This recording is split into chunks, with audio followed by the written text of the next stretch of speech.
Today's statistics are very welcome, and can he reassure my constituents that he'll continue working hard to get inflation as low as possible, to protect their savings, help with their bills, and give them the financial security they deserve?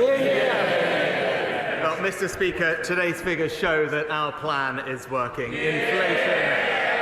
Inflation has fallen to 3.4% from its peak over 11%, down by almost 70%. The steepest fall since the 80s, and now at the lowest level since September 2021. And people's pay packets are going further, with real wages growing for 8 months in a row and taxes being cut by £900 for the average worker. And that is why we need to stick to the plan to deliver a brighter future for our country. Keir Starmer. Can I thank the Prime Minister for his words in welcoming Vaughan Gething to his post as First Minister of Wales. As the first black leader of any European government, it's a historic moment that speaks to the progress and values of modern-day Wales. And I also pay tribute to Mark Drakeford for his long, steady service in Wales. Mr. Speaker, violent prisoners released early because the Tories wrecked the criminal justice system. 3,500 small boat arrivals already this year because the Tories lost control of the borders. The NHS struggling to see people because the Tories broke it. Millions paying more on their mortgages. A budget that hit pensioners. A £46 billion hole in his sums. Why is the Prime Minister so scared to call an election? Mr. Speaker, as I said in January, my working assumption is that the election will be in the second half of the year. But I must say, I thought that out of everybody, he'd actually be the most grateful, Mr. Speaker, because he's now actually got time to come up with a plan for Britain. We're all looking forward to finally seeing it. We're ready. Just call it. Just call it. But, Mr. Speaker, he talks a plan. Let's just take his Rwanda policy. When they first announced this gimmick, they claimed it would settle tens of thousands of people. The Home Office then whittled it down to a mere 300. 4 times that number have already arrived this month, and the backlog stands at 130,000. Can the Prime Minister see any flaw in his plan to deport less than 1% of that backlog? Mr. Speaker, since I became Prime Minister, the number of small boat crossings are actually down by over a third, Mr. Speaker. And that's because we've doubled National Crime Agency funding, we've increased the illegal enforcement rates by 70%, we've closed 7,500 bank accounts, deported 24,000 illegal migrants, and processed over 112,000 cases, more than at any point in the last 2 decades, Mr. Speaker. And it's crystal clear, as we're seeing from the Labour Party's opposition in this House, while we're committed to stopping the boats, the Labour Party would keep them coming. The tragedy is, we know the Prime Minister doesn't even believe in the Rwanda gimmick. He tried to stop funding it, but he's now so diminished that his entire focus is stopping his MPs holding the sword of Damocles above his head, perhaps even literally in the case of the Leader of the House. His great hope is to placate his party with a couple of empty planes, praying they won't notice when the flights stop going, the boat's still coming, and the costs keep mounting. How has he managed to spend £600 million of taxpayer money on a gimmick to deport 300 people? Mr. Speaker, it's crystal clear. Not only does the Labour Party not have a plan to fix this issue, but the truth is they don't actually care about fixing this issue. When he talks about the gangs, when we gave the police new powers to crack down on the people smuggling gangs, he spent months campaigning and voting against it. But thanks to our new laws, 900 criminals have been arrested. 450 have been convicted, serving over 370 years behind bars. If it was up to him, those criminals would still be out on our streets, Mr. Speaker. And the truth is, if he wasn't the Labour leader, he'd still want to be their lawyer.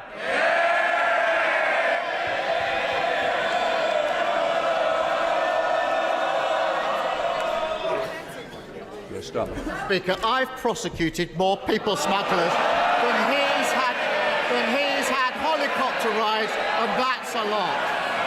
And this, I've done it. Rwanda gimmick is going to cost the taxpayer £2 million for every one of his 300 people that they deport. And I know the Prime Minister likes to spend a lot on jet setting, but that's some plane ticket. It's the cost of Tory chaos, and it's working people who are paying the price. The man he made his immigration minister let the cat out of the bag when he said the Prime Minister's symbolic flights will not provide a credible deterrent. And we know the Prime Minister himself thought it wouldn't work.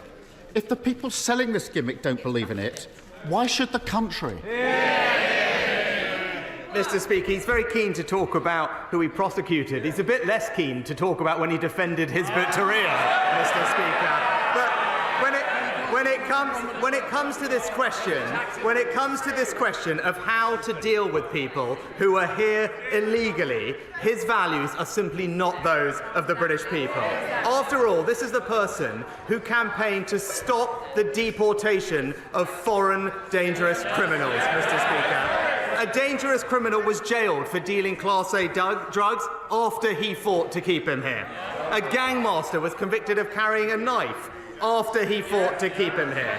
So whether it's representing terrorists or campaigning for criminals, it's clear whose side he's on, and it's not the British people. It's genuinely sad to see him reduced to this nonsense. And let's take another example that I started with.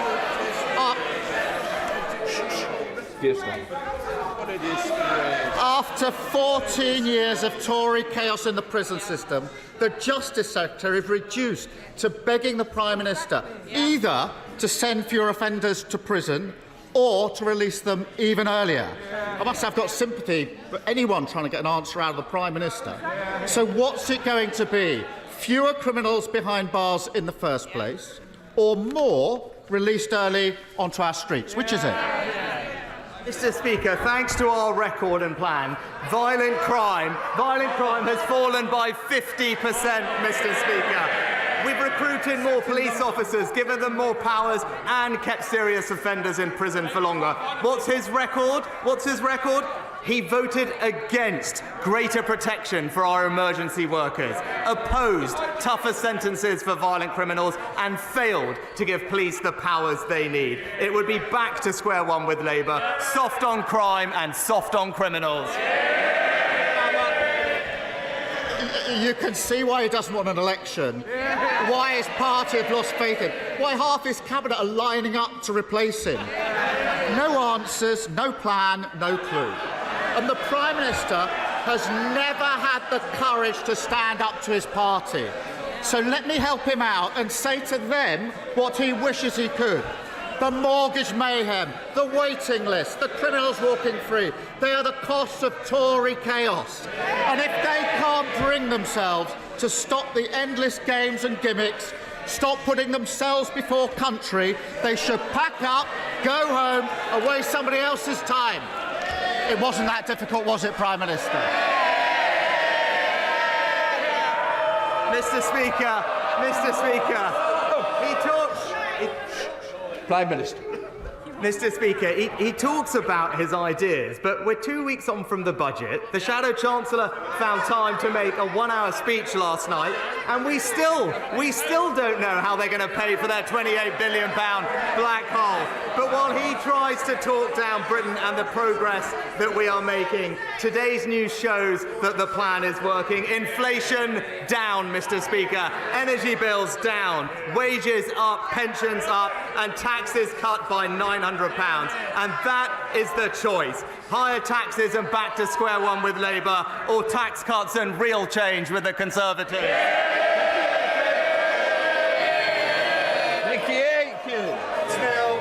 Mr. Speaker, the UK birth rate is falling, while those requiring fertility treatment to conceive is rising. There are no employment rights attached to those undertaking fertility treatment, no paid time off work. Would the Prime Minister join me in encouraging employers, large and small, across the United Kingdom to sign up to the Fertility Workplace Pledge, which I have launched with Fertility Matters at Work, LGBT Mummies, Fertility Network UK and many others to support those undertaking fertility when they're in work? Well, can I start by thanking my honourable friend for her excellent work campaigning on this issue. And she is right, employers should offer their staff understanding, support and flexibility whilst they're undergoing fertility treatment. And the best way to improve the experience of those undergoing treatment, both women and their partners, is through voluntary approaches. And that's why I would join her encouraging all companies to sign up to the Fertility Workplace Pledge. SNP Leader Stephen Flynn. Mr. Speaker, with his backbenchers looking for a unity candidate to replace him, which of the now numerous born-again Thatcherites on the Labour front bench does he believe best fits the bill? Well, Mr. Speaker, it was surprising to hear all this talk about the 1970s from the Shadow Chancellor in particular. But then if you see what's happening in places like Birmingham, where taxes are going up by 21%, Mr. Speaker, services are being cut, whether it's social care, children's services, or indeed in some streets, literally the lights are being turned off. It was unsurprising why they're talking about the 70s, and I can just say what they've done to Birmingham, the Conservatives will never let them do to Britain. Of course, Mr. Speaker, there's a serious point to be made here, because the IFS have warned of the conspiracy of silence which exists between the Labour Party and the Conservative Party when it comes to £18 billion of looming public sector cuts. Indeed, just last night, they actually outlined that the fiscal rules of the Labour Party and the Conservative Party are in effect identical. So with such continuity on offer, Mr. Speaker, the public are right to be anti-Westminster, aren't they?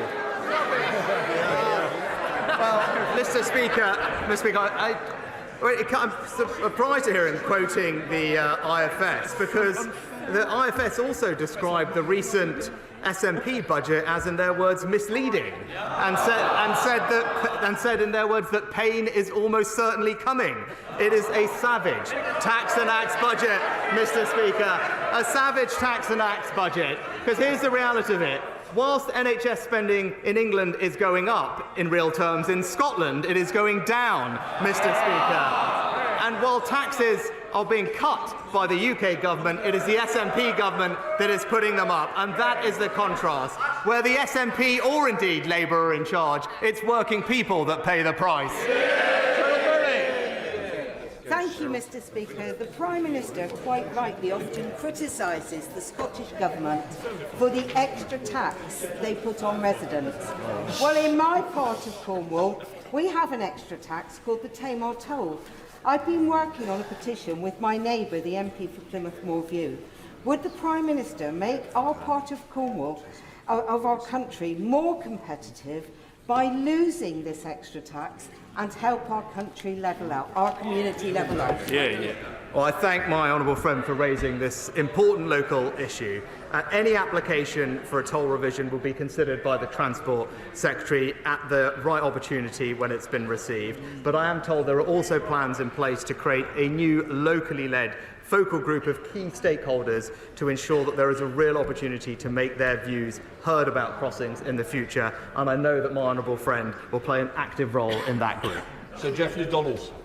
Thank you, Mr. Speaker. Yesterday saw the Northern Ireland Assembly, for the first time in its history, exercise its new veto powers to prevent the application of new EU law that would harm our ability to trade with the rest of the United Kingdom.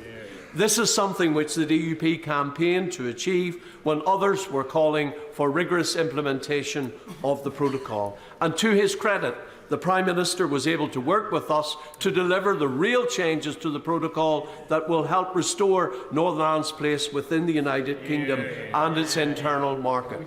Will the Prime Minister now assure me that the Government will continue to faithfully implement the measures outlined in the command paper safeguarding the Union, including fully restoring our place within the United Kingdom and its internal market and ending the unnecessary checks on goods moving from Great Britain to Northern Ireland?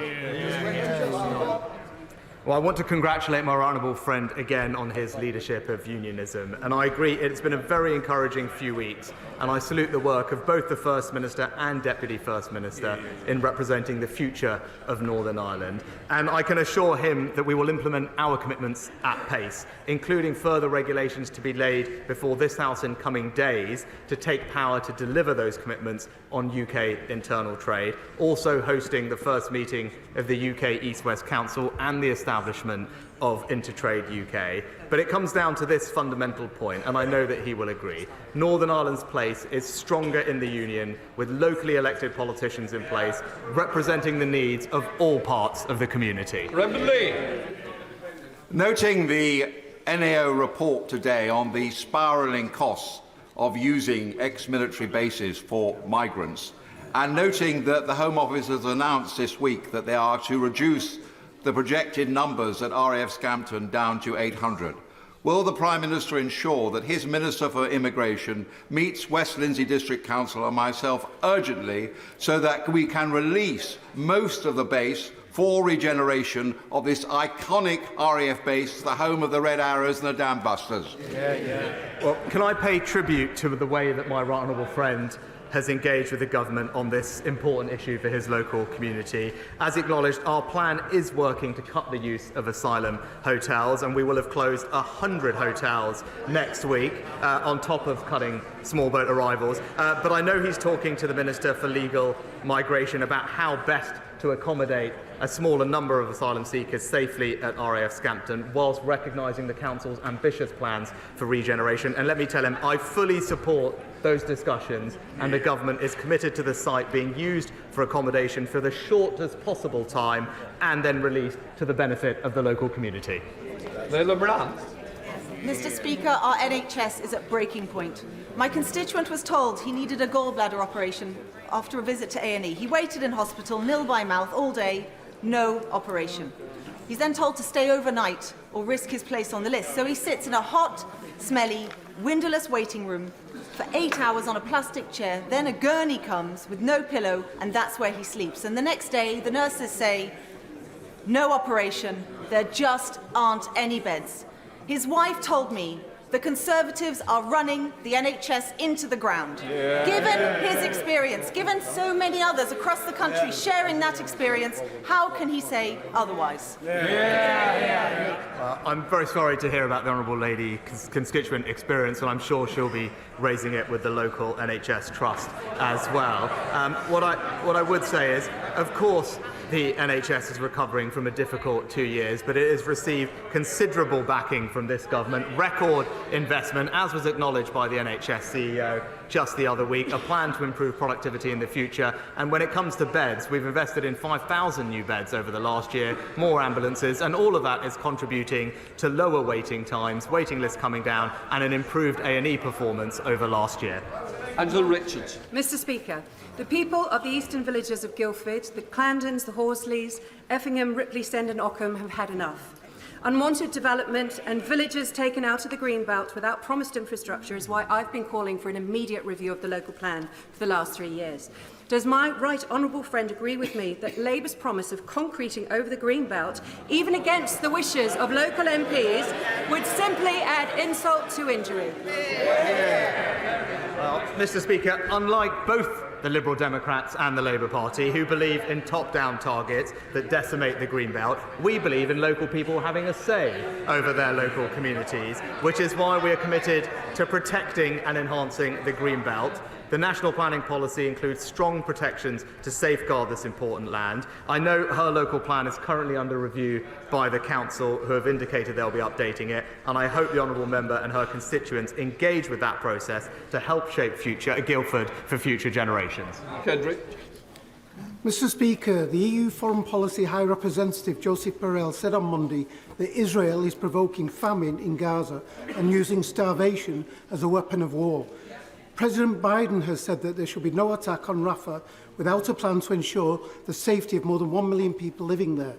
Does the Prime Minister agree with High Representative Borrell and President Biden? Because I do, and we need a ceasefire. If he does agree, would he say so here in the chamber today? Well, so as the honourable gentleman knows, I've explained our position repeatedly, but the findings from the IPC are gravely concerning. It's clear that the status quo is unsustainable and we need urgent action now to avoid a famine. The UK is doing all it can to get more aid in and to prevent a worsening crisis. 2,000 tonnes of UK-funded food aid, including flour and hot meals, is being distributed by the World Food Programme in Gaza today, as we speak, enough to feed more than 275,000 people, and we will continue to do everything we can to alleviate the suffering that people are experiencing. Sir Bill Wiggin, closed question. Question number 9, sir.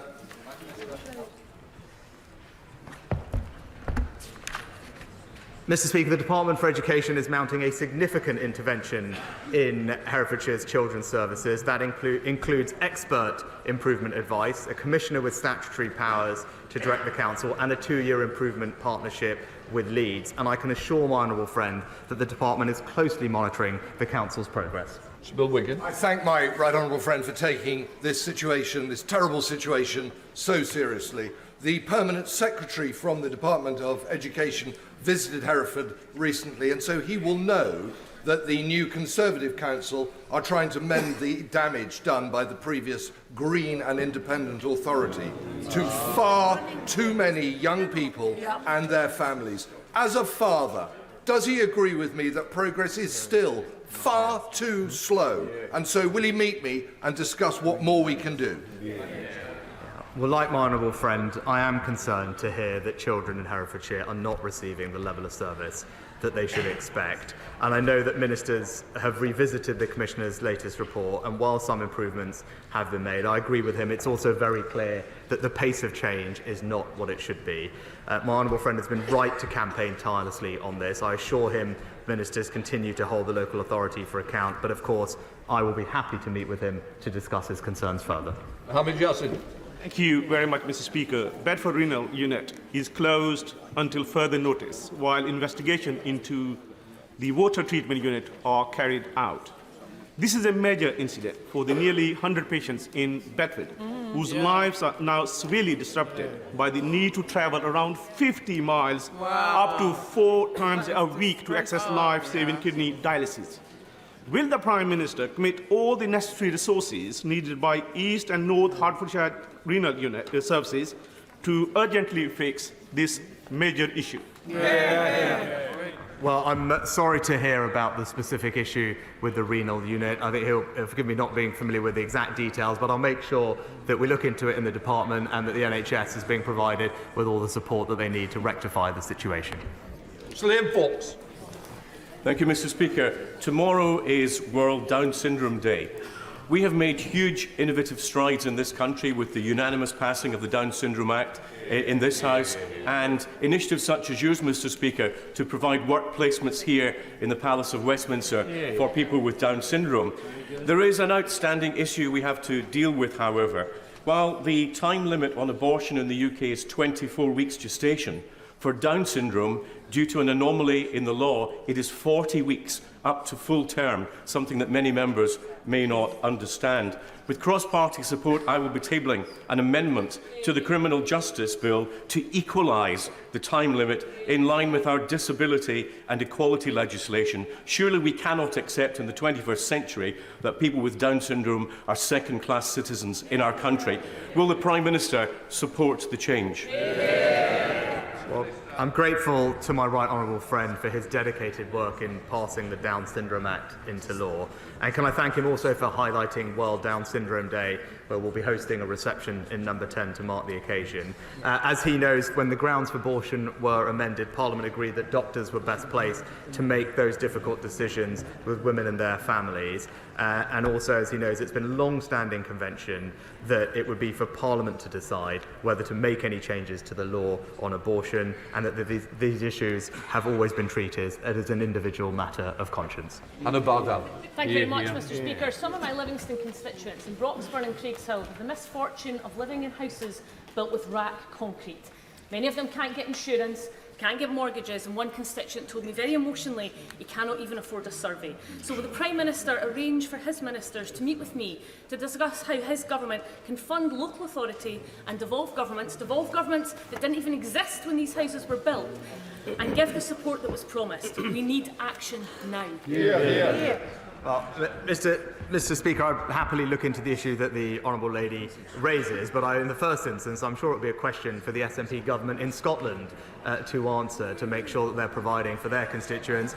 We have a strong track record of investing in local communities right across Scotland with our levelling up funding and investment partnerships. But when it comes to housing, obviously she'll know that that's a devolved area, but I'll happily look into the issue that she raises. Andrew Rosendale. Mr. Speaker, sir, the Prime Minister should be aware that the people of Romford are appalled by the catastrophic reign of the current Mayor of London. So,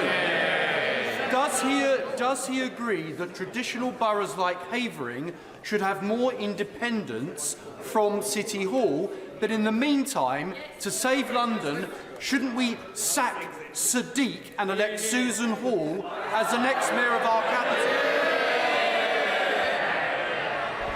Well, can I pay tribute to the Honourable Member for Romford's championing of his area and his passion to preserve its character.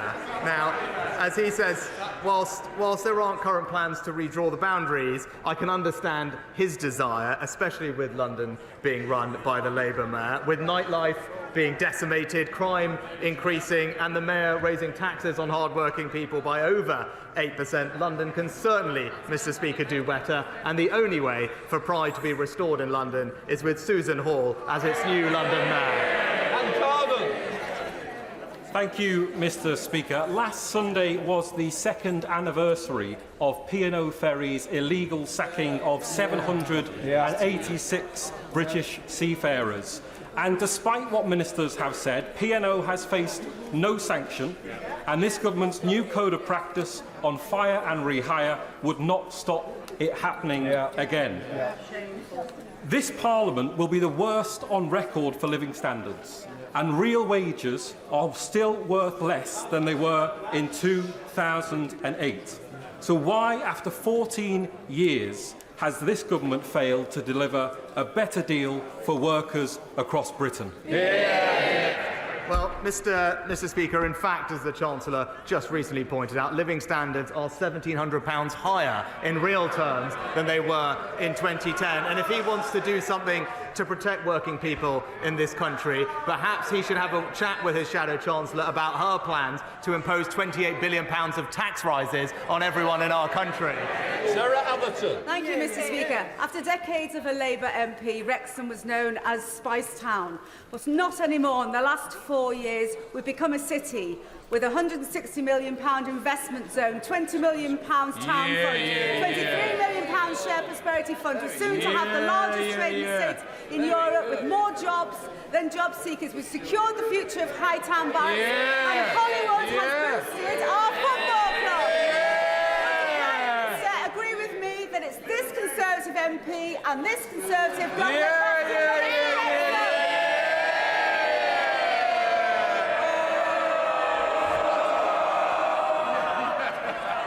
My honourable friend has been an excellent campaigner for Wrexham, putting it on the map after years of decline under the Labour Party, the heart of one of Wales's investment zones, with our plan for towns helping to regenerate the local high street and improve public safety. And I can tell my honourable friend, with such a great campaigner like herself, the next 5 years will only look brighter for Wrexham. Ashley Dalton.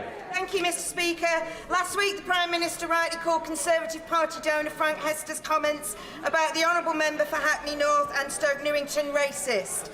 It has since emerged that Mr Hester has made comments that a group of Indian members of staff should climb on the roof, like on the roof of a train, and has made reference to Asian Corner. Does the Prime Minister agree with me that these comments are racist? Yes or no? Mr Speaker, I addressed this last week and the Minister for Women and Equalities addressed this just half an hour ago. Father of the House, Sir Peter Bottomley. Thank you, Mr Speaker. You and the Prime Minister will be welcome in the Arran district of my constituency, where developers are trying to build over every vineyard, horticultural nursery and agricultural land. Could he point out that the last place to build homes is prime agricultural land, especially in an area where developers have enough permissions to meet the Council's targets for the next 5 years?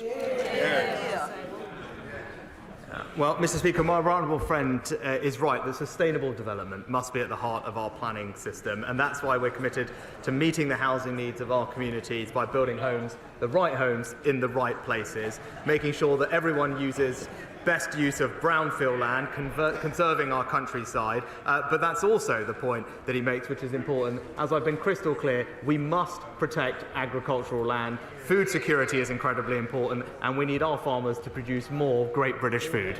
Andy Slaughter. Thank you very much, Mr Speaker. We know the Prime Minister has received advice about the legality of the Israel-Gaza war, that he's had time to consider it, that governments can and do publish such advice. So will he tell the House what steps he is taking to act on that advice in reviewing UK arms sales, in supporting proceedings in the ICJ and ICC, and in exercising the UK vote in the UN Security Council?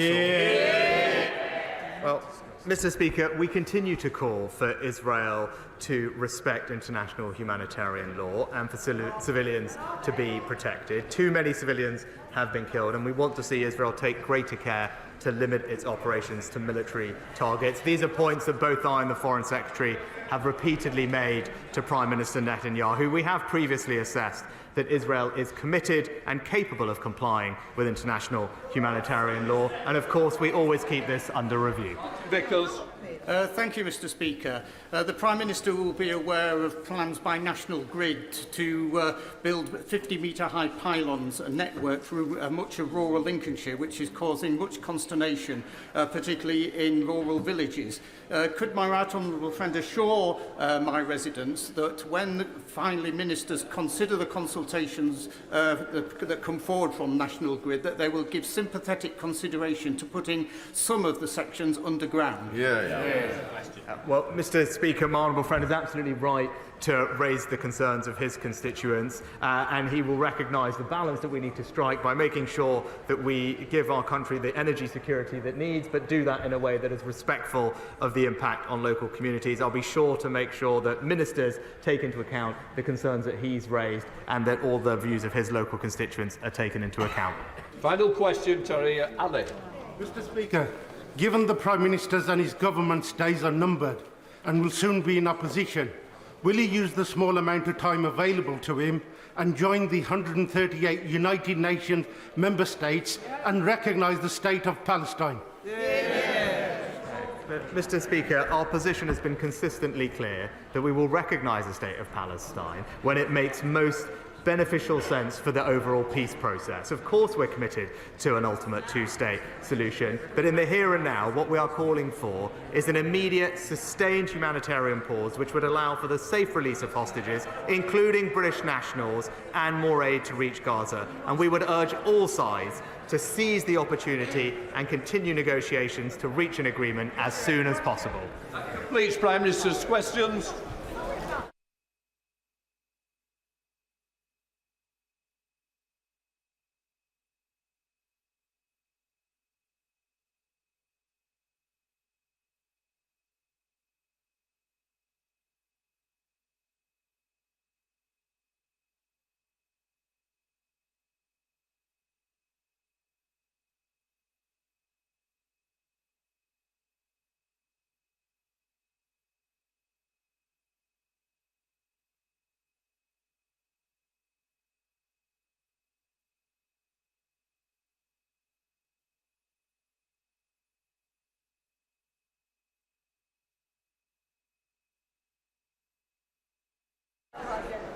Order. We now come to the urgent question.